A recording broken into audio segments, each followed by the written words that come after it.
Денес сме на пролетните средби со Светската банка и ММФ во Вашингтон.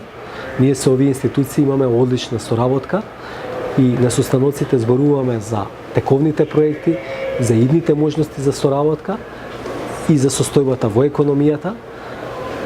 Наследивме, затекнавме негативен економски раст на почетокот на 2017 година и одлично е што економијата закрепна и растот се придвижи, така последниот квартал на 2018 година економијата заврши со раст од 3,7%.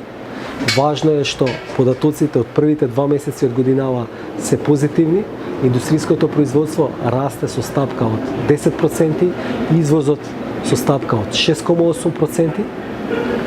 Ние очекуваме дека следниот месец Светската банка на својот борд ќе ја одобри стратегијата за соработка со нашата земја, со Северна Македонија за следниот период, каде што ќе бидат обезбедени 420 милиони долари, со кои што ќе се финансираат изградба на локални патишта, но и на различни начини ќе се вложува во подобрување на човечкиот капитал во нашата земја, со тоа ќе се обезбеди подобрување на животниот стандард на граѓаните на Северна Македонија.